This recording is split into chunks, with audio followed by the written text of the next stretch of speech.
Major funding for these broadcasts has been provided by grants from New York Community Bank, M&T Bank, PBM, Customers Bank, Collins Building Services, AmTrust Title Insurance Company, Marks Paneth, Capital One Bank.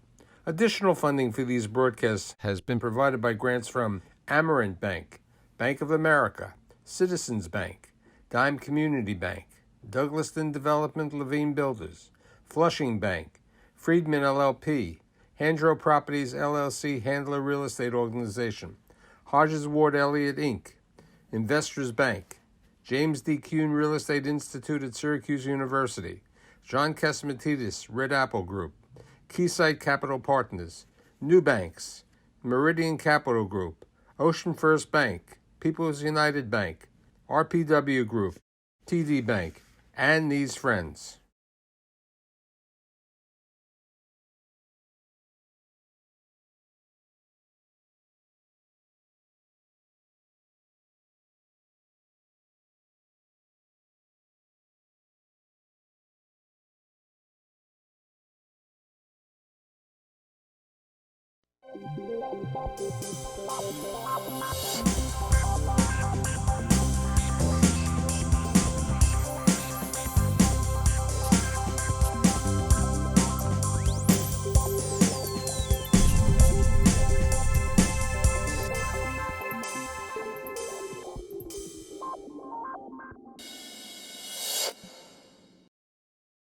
Wow, 9 months into this pandemic. What a life. How is it to work in a family business during a pandemic? It's hard enough to work in a family business working in the office, but under the pandemic, a lot of things changed. So today I've assembled this group of business leaders to talk about the challenges and opportunities of working in a family business during the pandemic. My guests include Andrea Catsimatidis, a principal at the Red Apple Group, Andrew Wise, who's the Executive Vice President at the RPW Group, Evan Petraka, who is the Chief Operating Officer of Triangle Equities, and last but not least, Lee Brodsky, who is the CEO of BEB Capital. How many years have each one of you been working the family business? Lee? So I started about a part of my time, like 50-50, because I was also at Newmark about 6 or 7 years ago, but I came over full time about 3 years ago. Evan? Been working for in some capacity for the last 7 years. Andrew? Similar to Lee, I was about 50-50 at Newmark and at RPW about 5 years ago, and I joined formally 4 years ago. And Andrea, how long have you been working at the Red Apple Group? Without kidding around, being in a family business, probably since I was born, but officially about 9 years. You know, here's the question, okay? Lee and Andrew and Evan, okay, all had jobs outside before they went in. Andrea, you've been in the business literally from the day you've been born. Your mother's been involved, your brother's been involved. It's truly, that generation. How important do you think it might have been if you worked somewhere else first before you went to work for the family business? I don't really think that was an option in my case, because my dad, from the time we were born, always said, you better hurry up and graduate so you can get involved in the family business. Our summers were spent, I know, on the quiet sixth floor with no windows, rewriting real estate abstracts for some of our properties. So my summer looked a little bit different than most people's summers. So I think, because we're in so many different businesses, it was kind of important for us to start off and actually do smaller jobs within the company from the time we were little. So even though we didn't work somewhere else, we have a wide breadth of experience from many different industries within the company. Now, what's interesting is, Evan, you're really the third generation in a family business. How do you see the operations, especially you have a different background. You didn't work for Newmark, you worked for the U.S. Navy. You went to Annapolis and so on. How do you see working with your dad? How do you see the challenges and the opportunities of working in a family business? My dad obviously took control of the company as a closely held real estate business when he was starting out and grew a substantial portfolio of New York City real estate.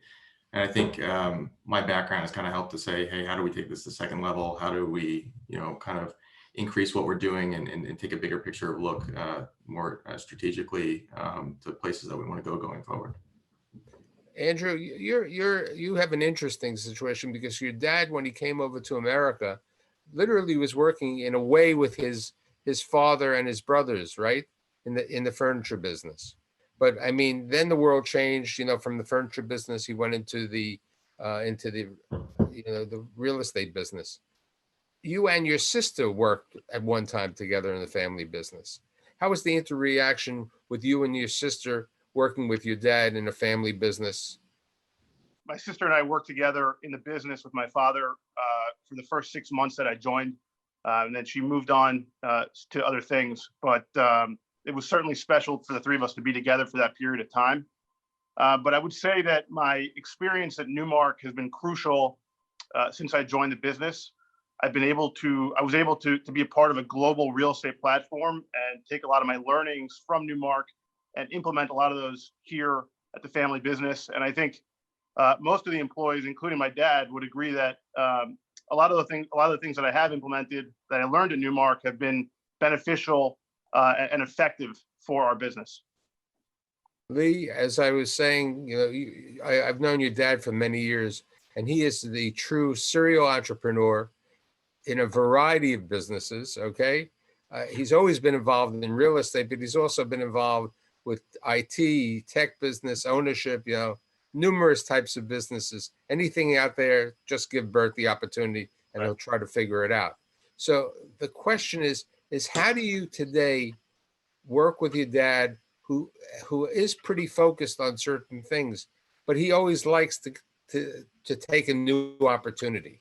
Sure. I mean, that's what's kind of making what we're doing exciting, is because I'm bringing an institutional grade experience here into an entrepreneurial platform.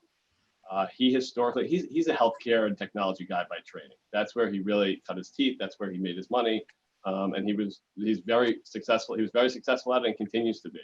Where, I was in an institution, an institutional level platform in one of the top real estate companies in the world, working with top clients of mine.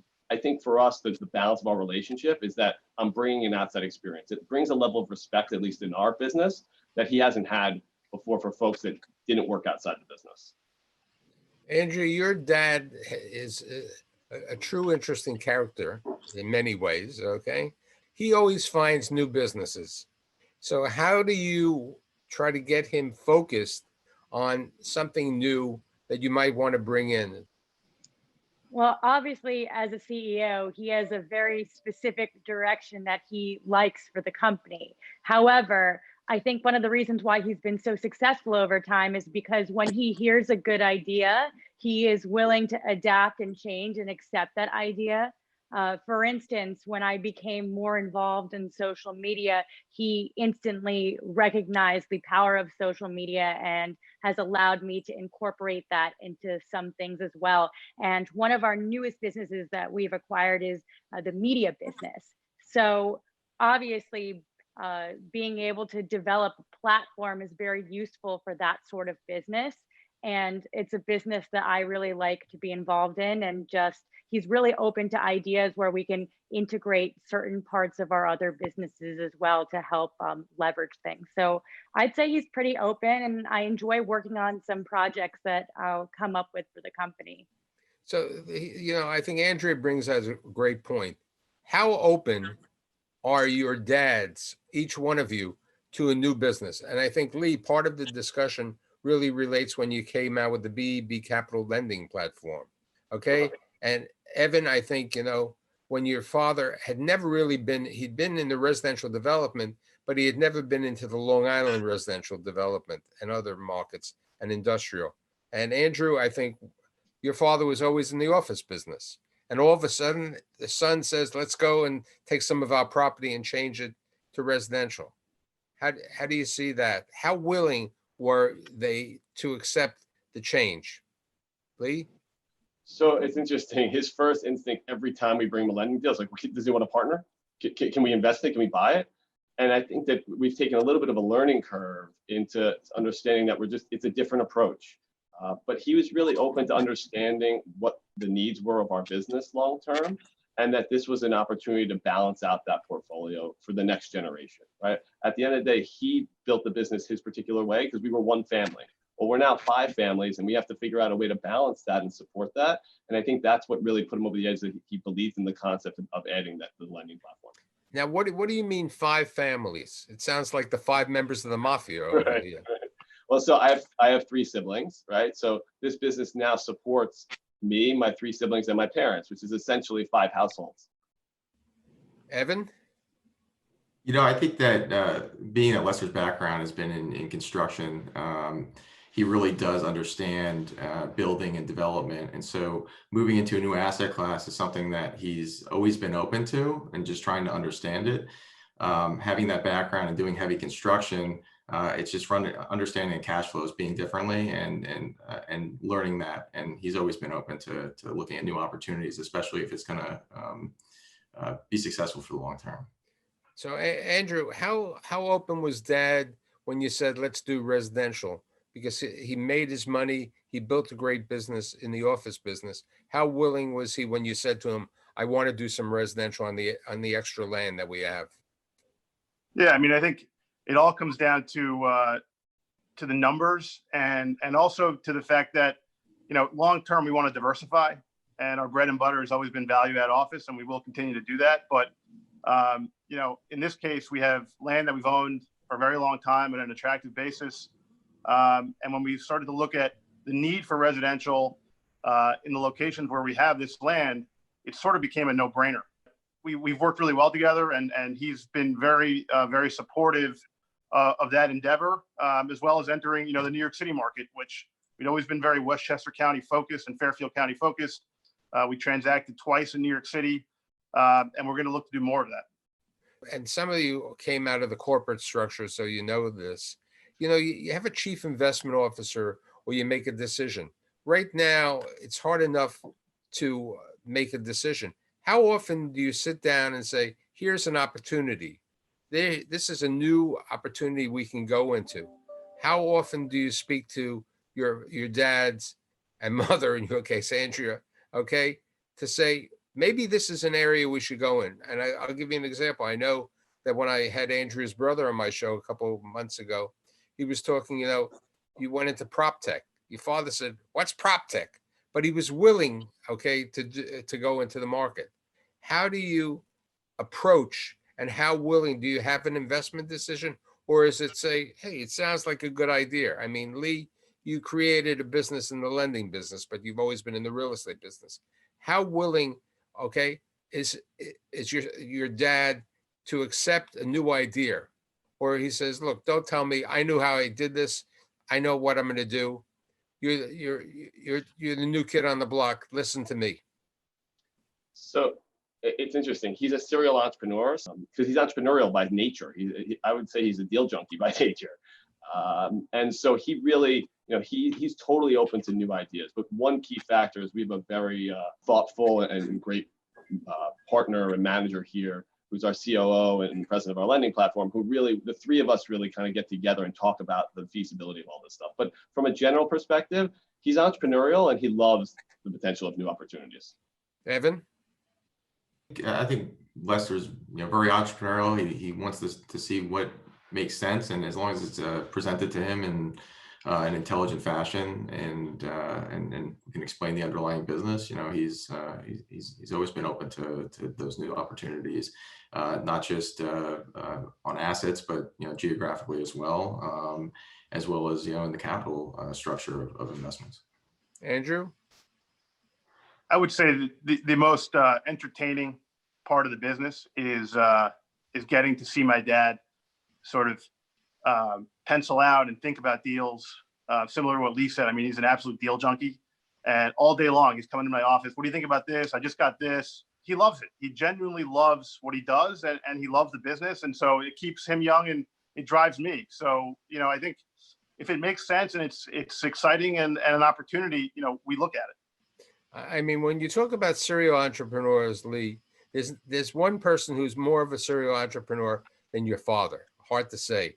And that's Andrea's father. When he came up and he heard that WABC radio was available, okay, how do you, your brother, and your mother take this idea of saying, I know you have a radio show, but now you want to buy a radio station?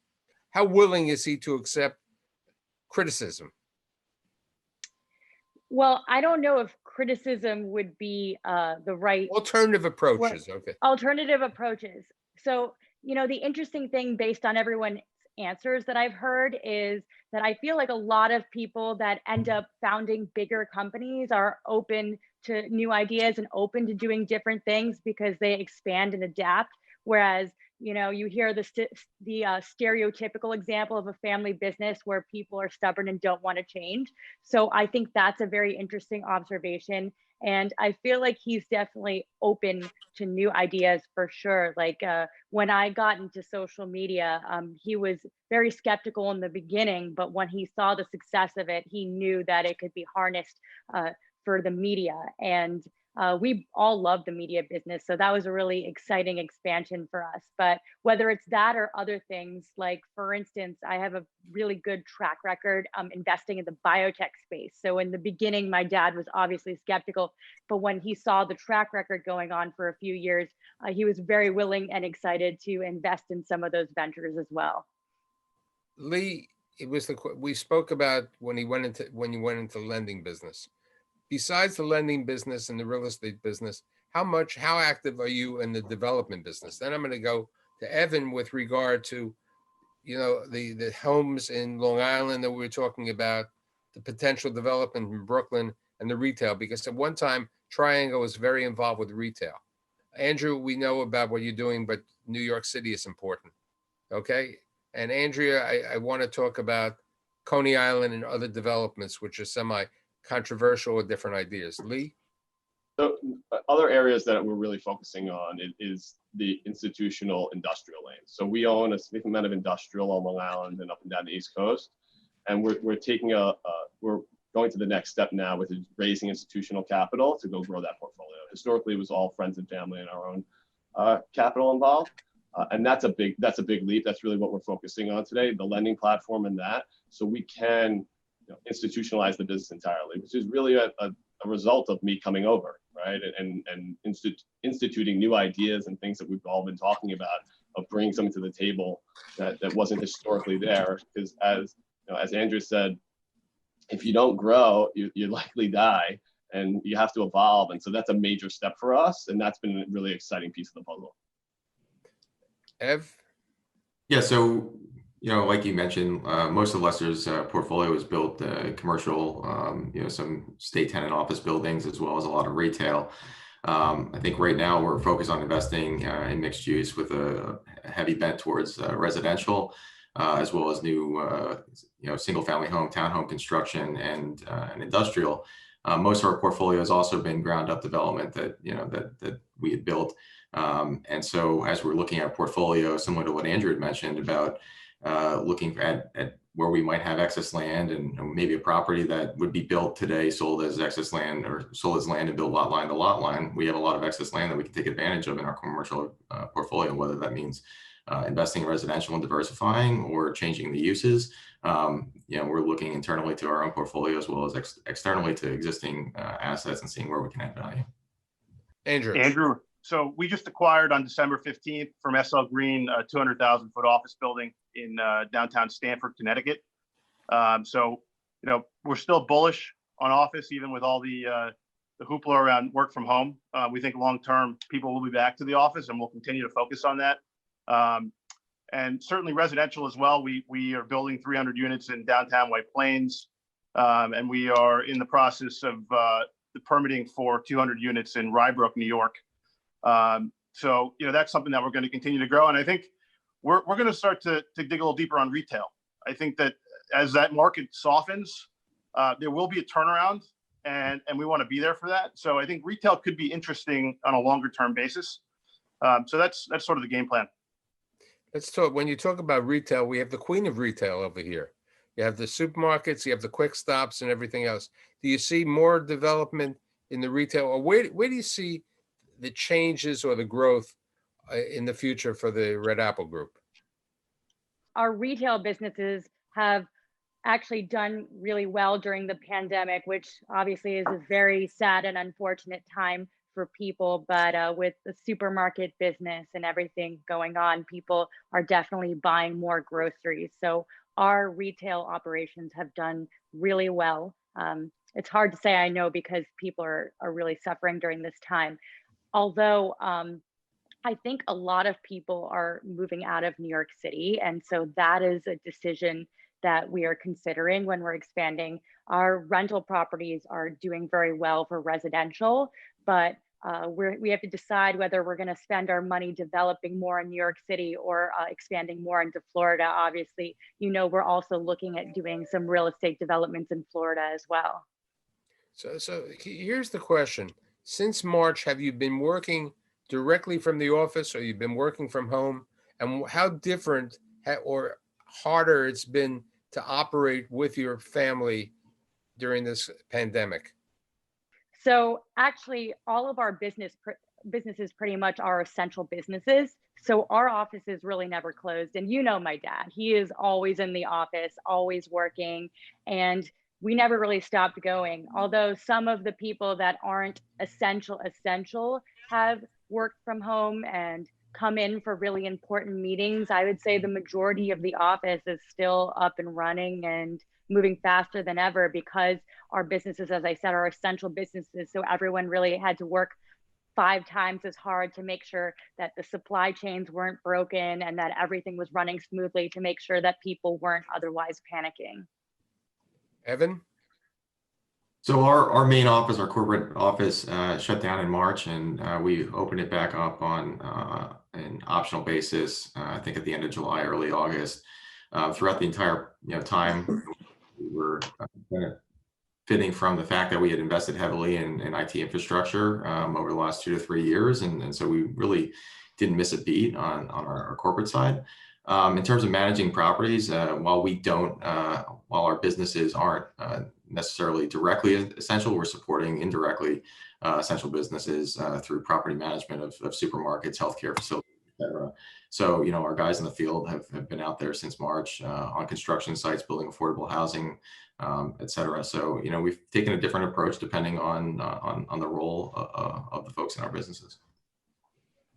Lee? So we were closed from March. We shut down the office in mid-March until right after 4th of July. I was actually working out of my car in a parking lot because I have 4 young kids and had no office at home.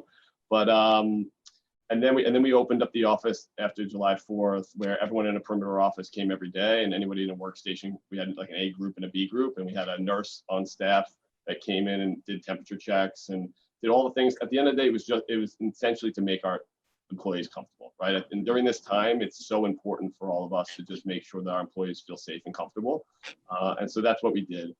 How would you summarize the biggest challenges and the biggest opportunities, each one of you, on working in a family business? Lee, start with you. I mean, the hardest part is that you can have a tough day at the office, and you may have to have dinner that night with your parents or your siblings, and you have to set it aside. I mean, that's the real challenge. The opportunity is that you're all rowing in the same direction. I feel like the ability to trust the people around you and that you're all aligned is super important. And I don't think that's really a question, typically, at least in our family business. Andrew? I think the most difficult part is to really keep work life and home life separate. And I think the opportunity is, frankly, especially during a time like this, to work for a family business is you're nimble, you're all aligned, and you can make moves quickly, much quicker than a lot of more corporate institutional entities out there. So I think the opportunities for all of us, are great going forward. Evan? Yeah, I'd echo again what both Lee and Andrew said, that separation, home life and work life is sometimes difficult to maintain, and sometimes impossible to maintain in some respects. But the benefits are that I think that the relationships you develop with whoever you're working with in that business are much deeper, and you're working towards a common goal and really understand what's going on in each other's work life too, which, you know, sometimes might get lost if you're not working together with somebody and really understanding what they're doing. Andrea? I would agree with what everyone said. The biggest challenge is definitely making sure that the personal life doesn't really get mixed up in the business. And the greatest opportunity is knowing that you're aligned, wanting to go to the same place and being able to move quickly. Now, Evan, you have some other siblings who have recently joined the business. How is that working out? Well, that's great. My brother Christopher just came in several months ago, and it's been fantastic to have him in the office, you know, kind of getting acquainted with what we do at Triangle. He's been working in real estate since he graduated from college, and now he's getting back into what we're doing at Triangle, and that's awesome. So I think in summation, I think even though it's difficult and it's difficult with the pandemic, I think each one of you work with individuals who I know personally, who are all serial entrepreneurs in a certain way. Okay, always looking for opportunities. And the best thing is that they have great siblings, you know, who can follow out and take care of the next step. I'd like to thank Lee, Evan, Andrea, and Andrew, and I'll see you next week.